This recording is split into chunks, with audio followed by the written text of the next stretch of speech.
Welcome to the RV Park Mastery Podcast, where you will learn the correct way to identify, evaluate, negotiate, perform due diligence on, renegotiate, finance, turn around, and operate RV parks. And now, here is your host, the fifth largest owner of RV and mobile home parks in the U.S., Frank Rolfe. How big a house should I buy? How big a dog should I buy? How big an RV park should I buy? How big is big enough? This is Frank Rolfe with the RV Park Mastery Podcast. We're going to be going over how to decide how big an RV park you should buy. And just like a house or a dog, it's something that only you know the answer to. So I'm only going to be helping you to take the steps necessary to derive how big it should be. But you have to apply your own budgets and goals to figure this all out. Step number one, what's your budget?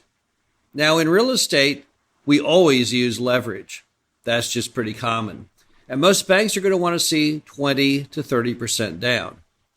Now, sometimes with your RV park, you'll luck out and you'll get a mom and pop who's willing to carry the paper. Now, they can carry the paper with as little as 0% down. My partner Dave and I have done that 12 times. But more than likely, they want a little skin in the game from you. So they may want 10% down or so.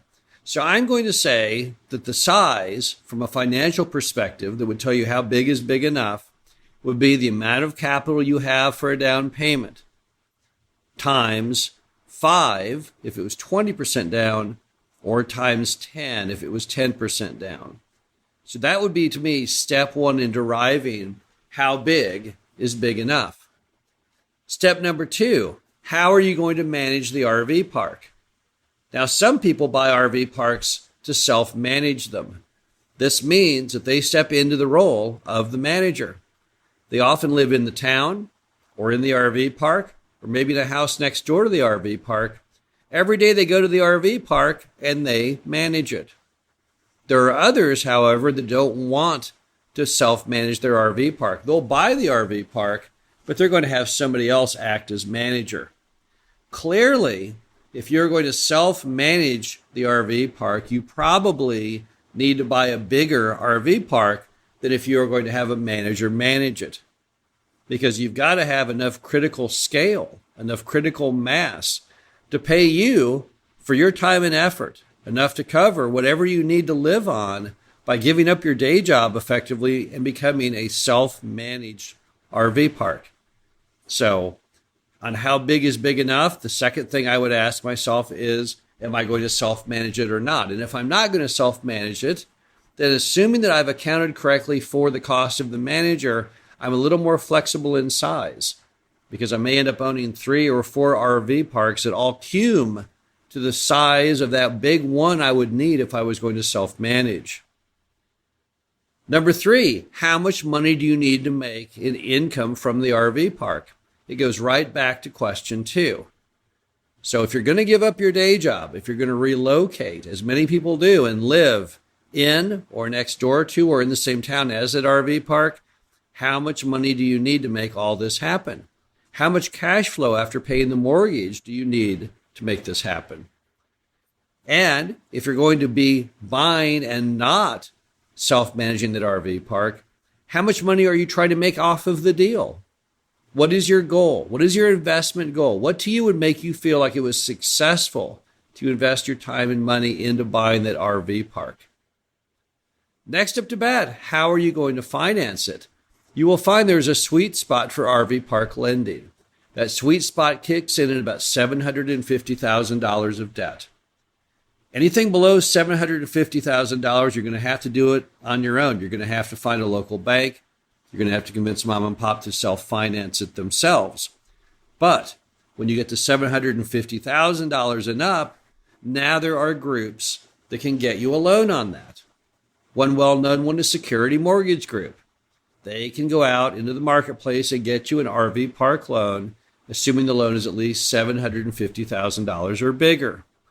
So if you're trying to use a loan broker to get you that loan, you'll have to be big enough for the loan broker to take on the task of doing that. And that's about 750 grand. Now, you might find someone who will do it a little less. But that's kind of the break point.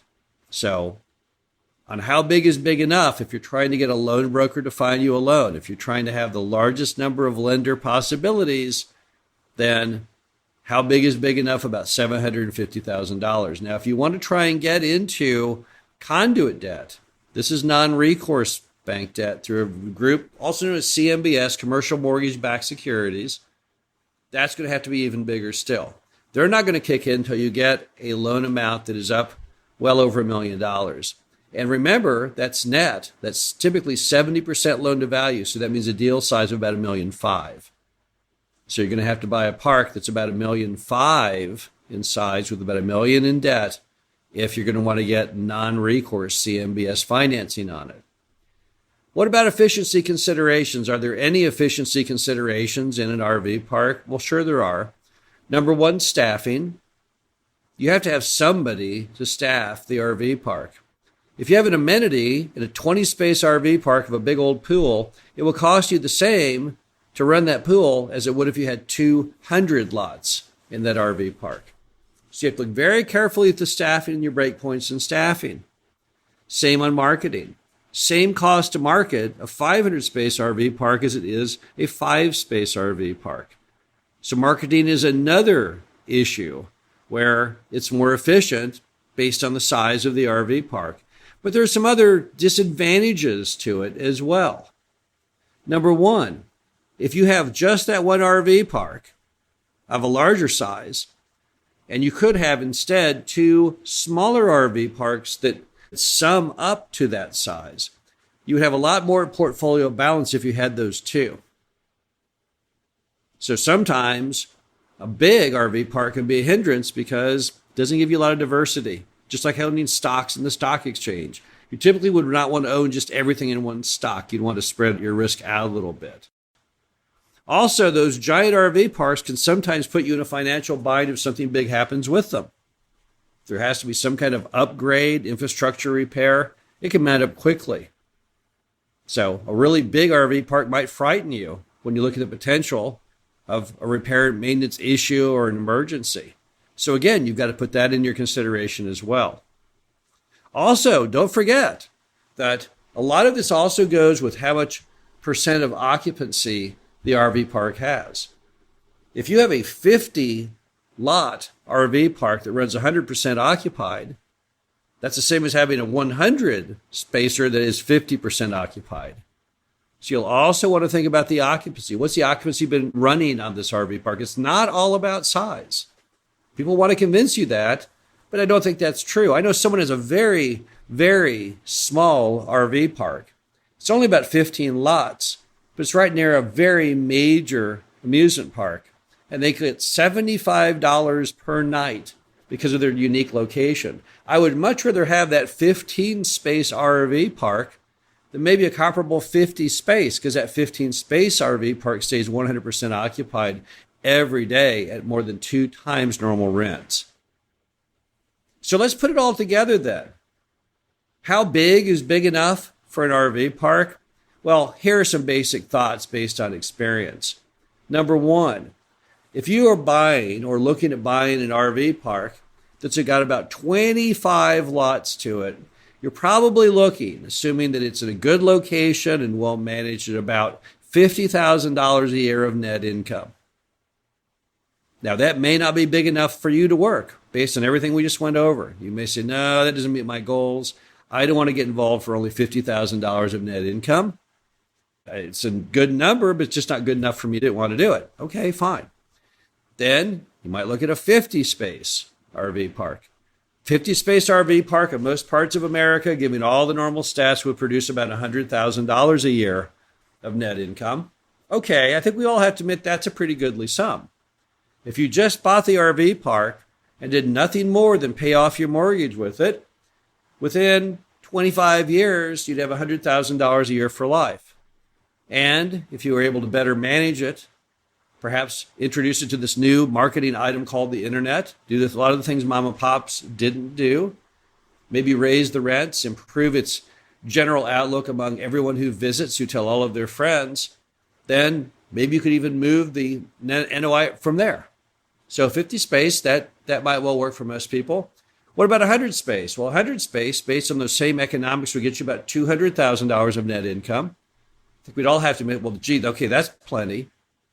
But again, I can't determine this for you.